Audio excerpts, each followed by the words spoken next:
Hello property seekers, మీరు monthly rental income గురించి residential property తీసుకోవాలా లేదా కమర్షియల్ ప్రాపర్టీ తీసుకోవాలా అనే కన్ఫ్యూజన్ లో ఉన్నారా? అయితే ఈ వీడియో మీకోసమే. Welcome to real magic. ముందుగా మనం కమర్షియల్ ప్రాపర్టీ గురించి తెలుసుకుందాం. కమర్షియల్ ప్రాపర్టీలో మీకు 2 వేరియంట్స్ ఉంటాయి. అందులో ఒకటి open spaces, retail and shopping malls. Second one వచ్చేసి లాకబుల్. ఇందులో ముందుగా open spaces, retail and shopping mall గురించి మాట్లాడు. ఒక బిల్డింగ్ లో ఒక ఫ్లోర్ లో 20,000 SFT ఉందనుకుందాం. అందులో మీరు 1000 SFT పర్చేస్ చేశారు అనుకుందాం. ఈ 1000 SFT కి మీకు మంత్లీ రెంట్ అనేది 45,000 to 65,000 రూపీస్ బిల్డర్ మీకు రెంట్ అనేది పే చేస్తారు. అలాగే ఆ 20,000 మొత్తాన్ని కూడా బిల్డర్ మీలాగే చాలా మందికి సేల్ చేస్తారు. సేల్ జరిగిన తర్వాత ఆ 20,000 SFT ని ఏదైనా ఒక కంపెనీకి బిల్డర్ రెంట్ కి ఇస్తాడు. సో ప్రాసెస్ అనేది ఓపెన్ స్పేసెస్ లో ఎలా ఉంటుంది. దీనిలో కొన్ని ఇంపార్టెంట్ థింగ్స్ మనం మాట్లాడుకుందాం. అందులో ఒకటి ఏంటంటే బిల్డర్ కి మీకు 5 to 10 years రెంటల్ అగ్రిమెంట్ అనేది ఉంటుంది. ఎవ్రీ ఇయర్ మీకు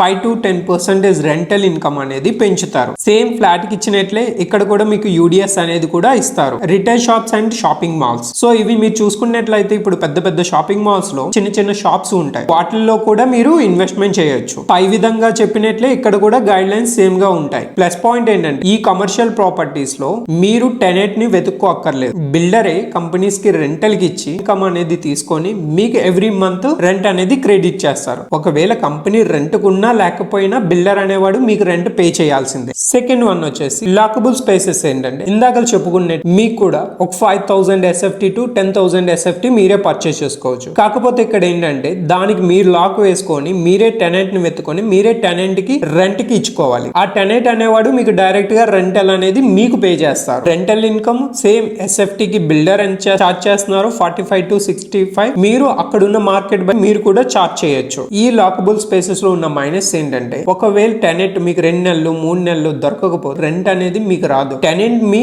స్పేస్ లో ఉంటేనే మీకు రెంటల్ ఇన్కమ్ అనేది వస్తుంది. ఇంకా రెసిడెన్షియల్ విషయానికి వస్తే కమర్షియల్ తో పోల్చుకుంటే రెసిడెన్షియల్ రెంటల్ ఇన్కమ్ తక్కువగా ఉంటుంది. బేసిక్ ఎమ్యూనిటీస్ మీరే ప్రొవైడ్ చేయాల్సి ఉంటుంది. Like AC, furniture. కమర్షియల్ తో పోల్చుకుంటే రెసిడెన్షియల్ రెంటల్ ఇన్కమ్ అనేది తక్కువగా వస్తుంది. మీరు అండ్ దీనిలో ఉన్న ప్లస్ పాయింట్ ఏంటంటే మీరు ఎప్పుడైనా కావాలనుకుంటే వెళ్ళి అక్కడ స్టే చేయొచ్చు. మీకు ఎక్కువ రెంటల్ ఇన్కమ్ కావాలి అనుకుంటే కమర్షియల్ స్పేస్ లో ఇన్వెస్ట్మెంట్ చేయొచ్చు. ఒకవేళ లేదు ఆ స్టే చేసినంత వరకు మాకు రెంటల్ ఇన్కమ్ కావాలి అనుకుంటే రెసిడెన్షియల్ కి వెళ్ళిపోవచ్చు. మీకు మా ఇన్ఫర్మేషన్ గానీ మా టిప్స్ గానీ ఏవైనా నచ్చినట్లయితే మా యూట్యూబ్ ఛానల్ ని సబ్స్క్రైబ్ చేసి షేర్ చేసి కామెంట్ చేయండి. Thank you.